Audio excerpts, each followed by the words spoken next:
Good afternoon students, कैसे हैं आप लोग। मेरा नाम रिजवाना शेख है। मैं आज आपको हिंदी विषय पढ़ाने वाली हूँ। हम लोग हिंदी विषय पढ़ेंगे। आप कौन सी कक्षा से हो आप लोग? 5वीं। Very good. चलिए शुरू करते हैं हम लोग। दिनांक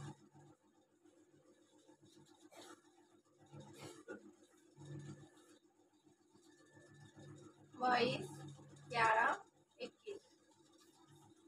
विषय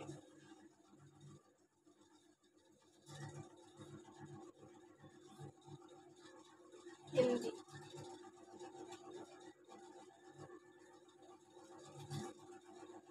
कौन सी कक्षा से हो आप लोग? 5वीं। Very good.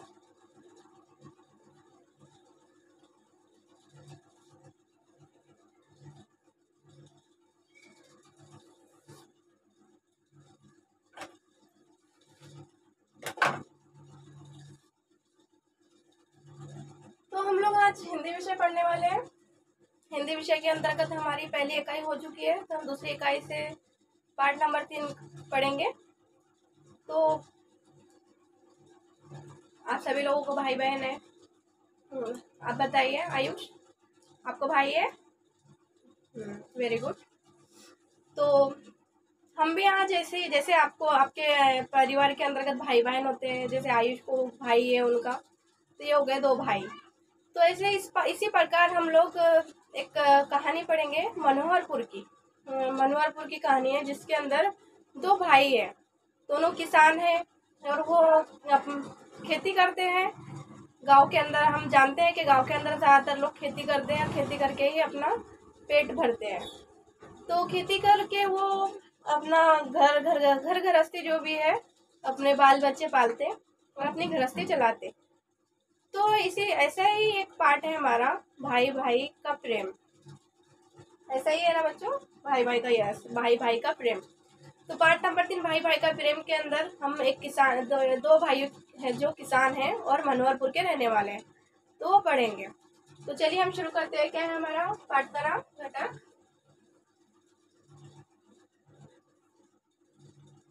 भाई भाई का प्रेम।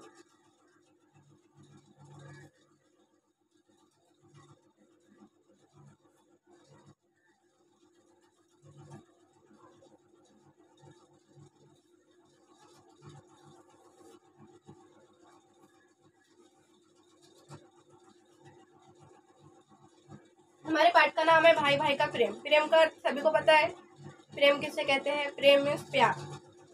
मतलब जो भी एक भाई बहनों के बीच में जो भी प्यार होता है, जो भी लगाव होता है, उसे कहते हैं प्यार। हम सभी जानते हैं कि हम सभी भाई बहनों के अंदर लगाव होता है, प्यार होता है एक दूसरे के लिए, मतलब बहुत ज़्यादा प्यार भरा होता है, इज्जत होती है, तो उसे कहते हैं प्रेम। तो ये एक गांव की कहानी है जिसके अंदर 2 किसान भाई है और अपनी खेती करते हैं। एक भाई है जिसकी शादी नहीं हुई है, दूसरा भाई है जिसकी शादी हो चुकी है और उसको बीवी बच्चे हैं। तो वे दोनों भी खेती करते हैं और खेती कर कर अपना घर गृहस्थी चलाते हैं। तो दोनों भाई एक दिन, मतलब जब इनकी खेती होती है, उनका जो खेती से जो उत्पादन होता है, जो अनाज निकलता है, तो वो दोनों भी मतलब खेती का उस वक्त ऐसा मतलब होता है कि उनको कम अनाज निकलता है खेती से और दोनों भी चिंतित हो जाते हैं। छोटा भाई बड़े भाई के बारे में सोचता है और बड़ा भाई छोटे भाई के बारे में सोचता है। क्या भाई को अगर बड़े भाई को अगर खेती ज़्यादा नहीं हुई तो वो अपने बाल बच्चे का, अपनी घर गृहस्थी का खर्च कैसे एडजस्ट करेंगे, कैसे चलाएंगे उनकी गृहस्थी। और बड़ा भाई छोटे भाई के बारे में सोचता है कि उसकी तो अभी शादी भी नहीं हुई है, वो अकेला है। अगर उसकी खेती नहीं हुई तो वो अपने आप को कैसे संभालेगा, वो कैसा उसका घर चलाएगा, वो तो अकेला पड़ जाएगा। तो इसी प्रकार दोनों भाई एक दूसरे के बारे में सोचते हैं और जो भी उनका अनाज निकलता है तो वे अपना अनाज की गठरियाँ बनाते हैं और वो गठरियाँ मतलब बांध कर रखते हैं और दोनों भाई एक एक अपने अपने अनाज में से एक एक गठरी उठाते हैं। मतलब दोनों को भी नहीं पता कि दोनों क्या कर रहे हैं और दोनों एक दूसरे के बारे में सोच रहे हैं कि मेरा बड़ा भाई खेती कम होने की वजह से चिंतित हो जाएगा, उसकी घर गृहस्थी नहीं चलेगी। छोटा भाई भी बड़ा भाई भी ये सोच रहा है कि मेरे छोटे भाई को कोई परेशानी ना उठानी पड़े, उसकी अनाज का उत्पादन कम होने की वजह से उसकी मतलब घर गृहस्थी रुक ना जाए। तो दोनों एक दूसरे के बारे में सोच रहे हैं और इसी प्रकार दोनों भाई एक एक गठरी उठाते हैं और अपने मतलब खलियान की तरफ जो अनाज रखा जाता है वो तो खलियान से एक गठरी उठाते हैं और एक दूसरे की तरफ बढ़ते हैं। जब एक दूसरे की तरफ बढ़ते हैं तो वो एक दूसरे से टकरा जाते हैं। तो एक दूसरे से टकरा जाते हैं, दोनों एक दूसरे को पूछते हैं कहाँ जा रहे हैं। तो वे दोनों एक दूसरे को एक कहानी बताते हैं कि मैं तुम्हारे बारे में सोच रहा था। छोटा भाई बोलता है मैं आपके बारे में सोच रहा था, इसीलिए मैं अनाज की गठरी आपके खलियान में रखने के लिए जा रहा था। तो इसी प्रकार हम देख रहे हैं कि कितना मतलब दोनों भाइयों के अंदर कितना प्यार है कि दोनों भाई अनाज कम होने के बाद में वो अपने परिवार के बारे में नहीं सोच रहे, अपने बारे में नहीं सोच रहे, बल्कि दोनों भाई एक दूसरे के बारे में सोच रहे हैं कि मेरा भाई भूखा ना मरे, मेरे भाई के घर में तंगी ना हो और मेरा भाई परेशान ना हो, चिंतित ना हो। इसी कारण वो अपना अनाज उठाकर भाई के खलियान में डालने के लिए जाते हैं और दोनों ही एक दूसरे से टकरा जाते हैं। तो ये है हमारी भाई भाई के प्रेम की कहानी जिसे हम पढ़ेंगे। चलिए शुरू करते हैं। भाई भाई का प्रेम। मनोहरपुर नामक एक सुंदर गांव था। गांव का नाम क्या था? मनोहरपुर। सुंदर गांव था। गांव की मिट्टी बहुत उपजाऊ थी। उपजाऊ मीन्स बहुत फसल देने वाली, मतलब बहुत फल देने वाली। उपजाऊ का अर्थ क्या होता है?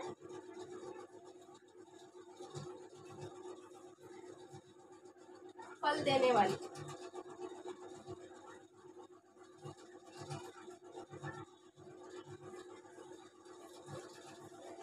उपजाऊ शब्द का अर्थ होता है फल देने वाली, यानी जो जमीन, बहुत सी जमीन होती है जो बंजर होती है, जहाँ पर कोई उत्पादन नहीं होता है, और कुछ जमीनें ऐसी होती है जहाँ पर कुछ भी बो दिया जाए तो वहाँ पर वो बहुत ज्यादा फल देती है, बहुत ज्यादा मतलब उत्पादन देती है और उससे बहुत फायदा होता है किसान को।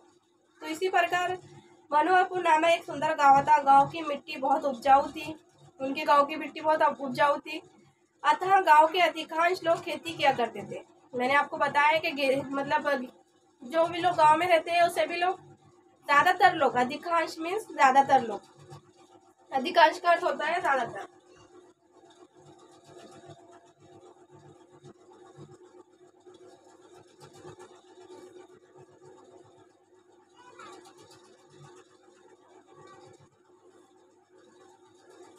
अधिकांश का अर्थ होता है ज्यादातर। ज्यादातर लोग ऐसे थे जो गांव के जो खेती किया करते थे। इसी मनोहरपुर में दो भाई रहते थे और इसी मनोहरपुर में दो भाई रहते थे। दोनों किसान थे, ये दोनों पेशे से किसान थे। उनके घर अलग अलग थे पर दोनों में बड़ा प्रेम था। वे दोनों अलग अलग रहते थे पर उनमें बड़ा प्रेम था। दोनों भाई हमेशा एक दूसरे की भलाई के बात सोचा करते थे। दोनों भाई एक दूसरे की भलाई के बारे में सोचा करते। मतलब बड़ा भाई छोटे भाई की भलाई के बारे में सोचता था और छोटा भाई बड़े भाई के भलाई में सोचता था। इस वर्ष पूरे गांव में फसल अच्छी हुई थी। वे कहते हैं कि इस वर्ष गांव में फसल अच्छी हुई थी। मतलब जब बारिश अच्छी होती है तो किसानों की फसल भी अच्छी होती है। बारिश के ऊपर ही किसानों का दारोमदार होता है। मतलब जब बारिश नहीं होती है तो किसान लोग चिंतित हो जाते हैं कि अगर बारिश नहीं हो रही है तो हमारी मतलब जो भी खेती बोई गई है उसका उत्पादन का उसके से उत्पादन कैसा होगा, अनाज उनका कैसे उगेगा, उनके अनाज का मतलब नुकसान हो जाएगा। इसीलिए वे चिंतित होते हैं। उनके लिए पानी सबसे महत्वपूर्ण बात है। जब बारिश होना उनके लिए बहुत ज़रूरी है। बारिश होंगी तो ही उनका अनाज उगेगा और वे अनाज उगाकर उसको बेचकर अपना घर गृहस्थी चलाते हैं। तो वे कहते हैं कि इस वर्ष पूरे गांव में फसल अच्छी हुई थी, कटाई भी हो चुकी थी। जब भी फसल उगती है तो उसकी कटाई की जाती है। खलियान में सबके अनाज के ढेर लगे थे। एक दिन रात में बड़े भाई लेटे लेटे सोचने लगा, मेरे दो बच्चे हैं, वे गृहस्थी में मेरी कुछ ना कुछ मदद कर ही देंगे। मतलब बारिश अच्छी हुई थी और उनकी खेती भी अच्छी हुई थी, कटाई हो चुकी थी। एक दिन बड़ा भाई लेटे लेटे सोचता है, क्या इस बार मतलब अच्छी फसल हुई है और मेरे तो दो बेटे हैं, और अगर मेरे के अंदर मतलब मेरे घर गृहस्थी के अंदर कोई परेशानी आती भी है तो मेरे दो बेटे हैं, मेरी मदद कर ही देंगे। मतलब जो बड़ा भाई था वो अपने बेटों के हिसाब से सोचता है कि भाई मेरे तो दो बेटे हैं, अगर मेरे घर गृहस्थी में कुछ परेशानी आती भी है तो मेरे दो बेटे मेरी मदद कर सकते हैं।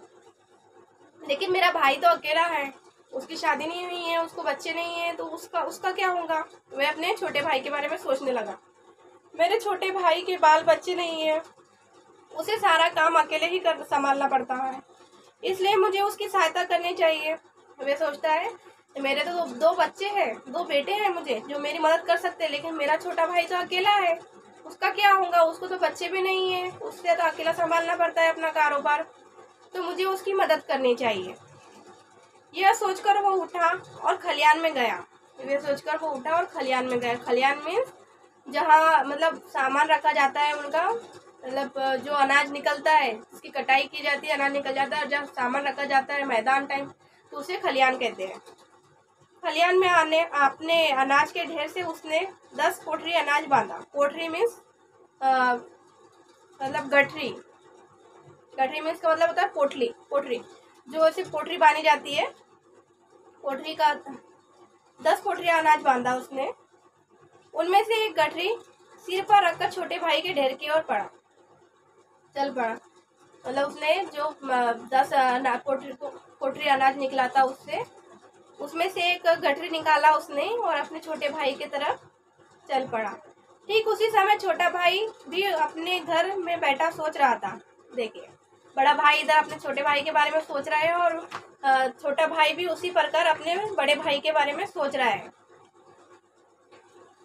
मैं जवान हूँ, जितना चाहे उतना कमा सकता हूँ, जहाँ चाहूँ काम कर सकता हूँ। मतलब छोटा भाई ये सोच रहा है कि मैं तो जवान हूँ, जितना चाहूँ उतना कमा सकता हूँ, जहाँ चाह वहाँ जाकर काम कर सकता हूँ, अपना पेट पाल सकता हूँ। लेकिन मेरा भाई को तो 2 बच्चे हैं, बीवी है, बच्चे हैं, घर गृहस्थी है, उनके घर में तो अधिक लोग हैं जिनको उनको पालना पड़ता है, तो उनकी घर गृहस्थी कैसे चलेगी। मैं तो जवान हूँ, कहीं भी जाकर कमा सकता हूँ, अपना पेट भर सकता हूँ, खेती के अलावा कोई दूसरा काम भी कर सकता हूँ।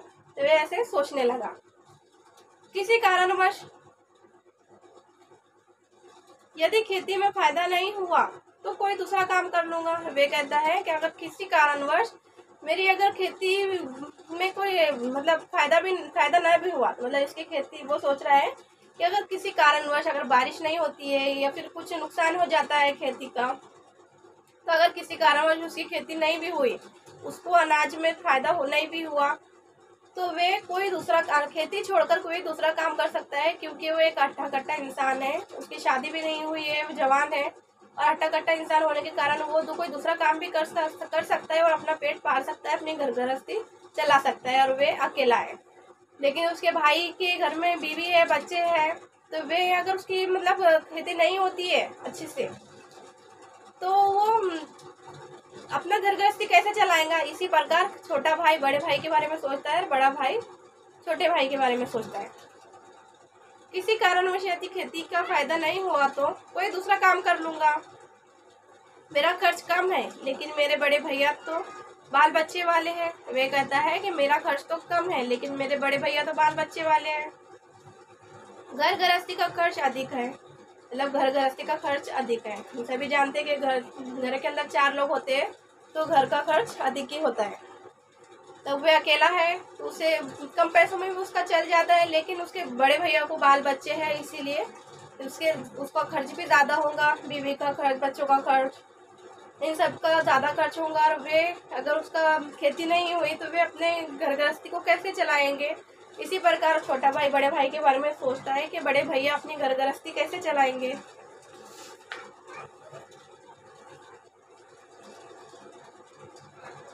घर गृहस्थी का खर्च अधिक है, इसलिए मुझे उनकी सहायता करनी चाहिए। वे कहता है इसीलिए उन्हें उससे उनकी सहायता करनी चाहिए।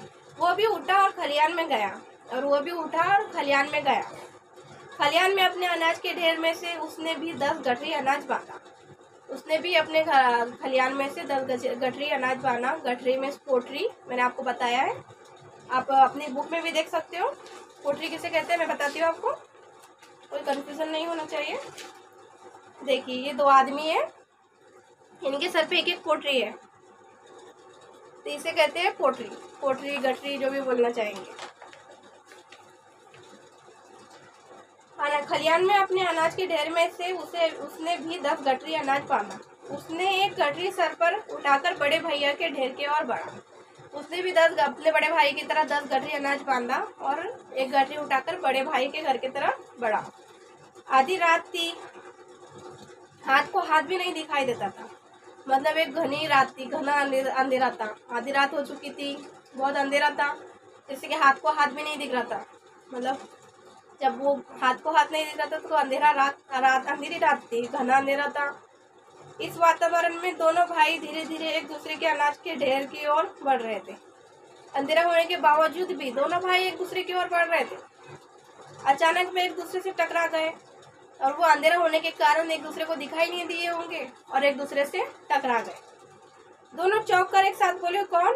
मतलब दोनों जब एक दूसरे से टकरा गए तो वो चौंक गए कि कौन कौन टकरा गया। दोनों एक साथ बोलने लगे, कौन है?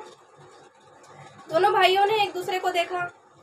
उनके सर पर अनाज की गठरियां थी। दोनों भाइयों ने एक दूसरे को देखा और दोनों के सर पर अनाज की गठरियां थी। दोनों समझ गए मतलब दोनों भी आपस में समझ गए कि ये मेरे तरफ लेकर आ रहा है गठरी और मैं इसकी तरफ लेकर जा रहा हूँ। यानी कि दोनों एक दूसरे के बारे में सोच रहे हैं। छोटे, तुम्हारी मदद करने वाला कोई नहीं है। बड़ा भाई कहता है कि छोटे, तुम्हारी मदद करने वाला कोई नहीं है। खेती का सारा काम तुम्हें अकेले संभालना पड़ता है। अरे वे कहते हैं कि खेती का सारा काम तुम्हें अकेले संभालना पड़ता है। मतलब उसका भाई, छोटा भाई अकेला है, उसकी शादी नहीं हुई है, उसके घर में कोई बाल बच्चा नहीं है, उसकी कोई मतलब शादी नहीं हुई है, तो बीवी भी नहीं है, बच्चे भी नहीं है, उसकी कोई गृहस्थी नहीं है। वे अपने गृहस्थी के अंदर अकेला है, अपने घर के अंदर अकेला है और अकेला होने के कारण उसे खेती भी अकेली ही करनी पड़ती है। और जो उसका बड़ा भाई है तो ये अपने बीवी बच्चों को लेकर अपनी खेती करता है। तो वे अपने बड़ा भाई अपने छोटे भाई को बोलता है कि छोटे, तू तो अकेला है, अपनी खेती अकेले करता है और अकेले ही संभालता है। खेती का सारा काम तुम्हें अकेले संभालना पड़ता है। मैंने सोचा कि तुम्हारे पास अनाज अधिक होगा तो अधिक दिन तक घर चलेगा, इसलिए मैं खलिहान से अनाज तुम्हारे ढेर में डालने जा रहा था। वे बोल रहे हैं कि अगर तुम तो अकेले हो तो मैंने सोचा अगर तुम्हारे पास अधिक अनाज होगा तो ज़्यादा दिन तक चलेगा। मतलब जितना भी उसके पास में अनाज है, अगर वो सोचा कि अगर उतना अनाज के अंदर और ज़्यादा अनाज डाल दिया जाए तो वो ज़्यादा दिन तक चलेगा और उसके भाई को चिंता नहीं होगा, उसकी गृहस्थी चलेंगी और परेशान नहीं होगा, उसे कई काम के लिए दर बदर नहीं भटकना पड़ेगा। तो अधिक दिन तक घर चलेगा, इसलिए मैं खलिहान से अनाज तुम्हारे ढेर में डालने जा रहा था। वे कहता है इसीलिए मैं खलिहान से तुम्हारे ढेर में अनाज डालने जा रहा था। भैया, आप बाल बच्चे वाले हैं। फिर छोटा भाई बोलने लगा कि भैया, आप बाल बच्चे वाले हैं, आपके खर्च अधिक है। वे कहता है कि आपके खर्च अधिक हैं, आपको अधिक मात्रा में अनाज की आवश्यकता होती है। और वे कहता है कि आपके खर्च अधिक है और आपका अधिक मात्रा में आवश्यकता होती है। आवश्यकता मतलब जरूरत। आवश्यकता का अर्थ होता है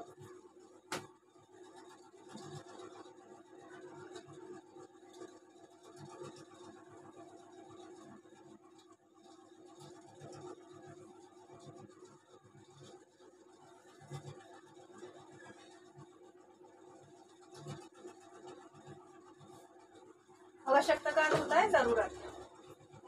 वे कहता है कि आपको अधिक जरूरत होगी अनाज की, क्योंकि आपके घर में बीवी है, बच्चे हैं, इसलिए मैं खलिहान से अनाज आपके ढेर में डालने जा रहा था। वे कहता है इसीलिए मुझे ऐसा लगा कि आपके घर में अधिक अनाज की आवश्यकता होगी और मैं इसी कारण अनाज आपके ढेर में डालने जा रहा था। अपनी बात कहते सुनते दोनों भाइयों को आंखें भर आई। दोनों भी एक दूसरे से भावुक हो गए। दोनों ने एक दूसरे की बातें सुनी और दोनों की आंखें भर आई। क्या मतलब छोटा भाई उसके बारे में सोच रहा है और बड़ा भाई छोटे भाई के बारे में सोच रहा है। दोनों एक दूसरे से भावुक हो गए और दोनों की आंखों में आंसू भर आए कि मतलब दोनों भाइयों के अंदर दोनों अपने भाइयों के अंदर कितना प्यार है। छोटा भाई बड़े भाई के बारे में सोच रहा है और बड़ा भाई छोटे भाई के बारे में सोच रहा है। तो इसी प्रकार दोनों भाई का प्रेम देखकर दोनों भाइयों की आंखों में आंसू आ गए। वे भाव से भर गए। मतलब अपनी बात कहते सुनते दोनों भाइयों की आंखें भर आई। दोनों रोते हुए एक दूसरे के गले लग गए और दोनों भी रोते हुए एक दूसरे के गले लग गए। मतलब दोनों एक दूसरे के मतलब कि नहीं मेरा भाई कितना अच्छा है कि मेरे बारे में सोच रहा है, और छोटा भाई बोल रहा है कि मेरा बड़ा भाई कितना अच्छा है मेरे बारे में सोच रहा है। ये सोच कर दोनों की आंखें भर आई और दोनों एक दूसरे के मतलब गले लग गए। दोनों भाई के प्रेम की ये कहानी आज भी लोग भाव विभोर होकर सुनते हैं और सुनाते हैं। मतलब कहा जाता है कि जो गांव है, तो इस गांव में ये दोनों भाई की प्रेम कहानी आज भी लोग भाव विभोर होकर सुनते हैं। भाव विभोर, एक्साइटेड होकर सुनना।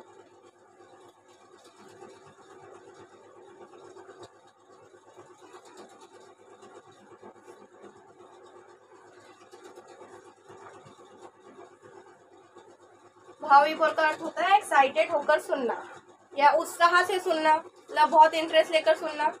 तो आज भी कहा जाता है कि इन दोनों भाइयों की कहानी उस गांव में भाव विभोर होकर सुनी जाती है, एक्साइटेड होकर सुनी जाती है, और ये बहुत दिलचस्पी से कहानी को सुनते हैं और लोगों को सुनाते हैं। तो ये थी हमारी कहानी भाई भाई का प्रेम। उम्मीद है कि आप लोग को समझी होंगी कि गांव में रहने वाले दो किसान भाई जो एक दूसरे के बारे में सोचते हैं, एक दूसरे के मन में भाइयों के लिए प्रेम है। दोनों भाई एक दूसरे के बारे में सोच रहे हैं कि भाई मेरे छोटे भाई का की खेती अच्छी नहीं होंगी तो मेरे छोटा भाई कैसे उसकी घर गृहस्थी संभालेगा, उसकी शादी नहीं हुई है, उसको बच्चे नहीं है, एक तो वो अकेले का अपनी खेती करता है और अपनी अकेली खेती करके मतलब इतना काम करता है, खेती का काम बहुत निकलता है, तो अकेले खेती कर कर अपना अनाज जो भी है जमा करता है, इकट्ठा करता है और उससे अपना घर चलाता है। तो इसी प्रकार बड़ा भाई ये सोचने लगा कि अगर उसके पास में इससे अधिक अनाज होगा तो उसे ज़्यादा दिन तक के चलेगा। और उसी प्रकार अब छोटा भाई बड़े भाई के बारे में सोचता है कि मेरे बड़े भैया को तो घर गृहस्थी चलानी होती है, तो उनके दो बच्चे हैं, बीवी है, अगर उनके खेती अच्छी नहीं होती है और उनका अनाज कम निकलता है, तो अगर मैं अपने अनाज में से अनाज की एक दो पोटरी बड़े भैया के खलियान में डालाऊं तो ये उनको ज़्यादा दिन तक के चलेगा और मेरे बड़े भैया को परेशानी नहीं होगी और ये उनका घर गृहस्थी अच्छे से चलेगी, क्योंकि उनको दो बच्चे हैं। उनको तो मैं भी तो अकेला हूँ, कहीं जाकर कमा लूँगा, खेती के अलावा कोई दूसरा काम भी कर लूँगा, अच्छा हूँ, हट्टा कट्टा हूँ, पर मेरे बड़े भैया को तो दो बच्चे हैं, वे कैसे अपने घर गृहस्थी संभालेंगे। और बड़े भैया सोच रहे हैं मेरा भाई तो अकेला है, मुझे तो दो बेटे हैं, अगर मेरे घर गृहस्थी में कोई परेशानी आती भी है तो मेरे बच्चे मेरी मदद करेंगे, मेरे बच्चे हैं, उनकी मदद से मैं अपना घर गृहस्थी आगे बढ़ा सकता हूँ, चला सकता हूँ। मेरी मदद करने के लिए तो मेरे दो बेटे भी हैं, लेकिन मेरे भाई की मदद करने के लिए कोई नहीं है। तो वे एक दूसरे के बारे में सोचते हैं। तो इस कहानी से हमें दो भाइयों के प्रेम के बारे में पता चलता है कि दो भाइयों में कितना प्रेम है, ये दोनों एक दूसरे से कितना प्यार करते हैं, कितना सोचते हैं। दोनों भाई अपने बारे में नहीं सोचते हैं, छोटा भाई अपने बड़े भाई के बारे में सोचता है, बड़ा भाई अपने छोटे भाई के बारे में सोचता है। आप लोग के घर में भी होता है ऐसा? Very good. तो आपस में प्रेम बना रहना चाहिए। हमने इस कहानी से क्या संदेश मिलता है कि हमें परिवार के अंदर एक प्रेम बंधा रखना चाहिए, मतलब प्रेम में बंधे रहना चाहिए। भाई बहनों के अंदर एक प्रेम रहना चाहिए, भाई बहनों ने प्रेम के साथ में अपने परिवार में रहना चाहिए। तो हमें इस कहानी से यही संदेश मिलता है, जैसे कि दोनों भाइयों में प्रेम था, हमारे घर में भी हम अपने भाई बहनों के अंतर्गत मतलब भाई बहनों में प्रेम बनाए रखें। तो हम सब बनाए रखेंगे अपने भाई बहनों में प्रेम। Very good. तो आपके लिए गृह पाठ है।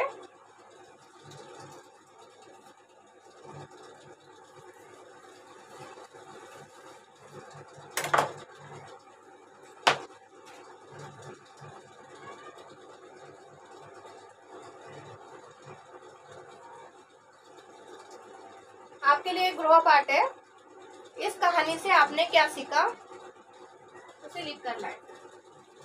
इस कहानी से क्या सीखा?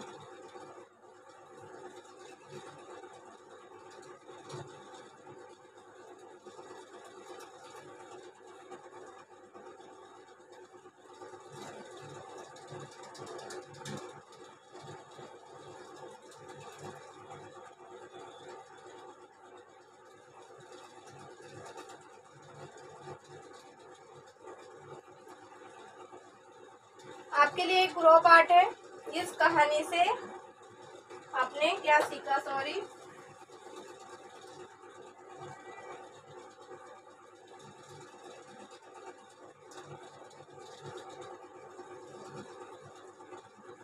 क्या सीखा? तो हमने ये कहानी पढ़ा है और सभी ने कुछ ना कुछ सीखा होगा इस कहानी से। जैसे मैंने आपको बताया है कि हमें इस कहानी की तरह ही अपने भाई बहनों में प्रेम बनाए रखना चाहिए। तो आपने इस कहानी से क्या सीखा है? आप सभी लोग अपना अपना गृह पाठ करके लेकर आए और कल मुझे बताएं इस कहानी से क्या सीखा। तो उम्मीद है आप सभी लोग गृह पाठ करके लेकर आएंगे और आपको ये कहानी अच्छे से समझी है। ठीक है, धन्यवाद।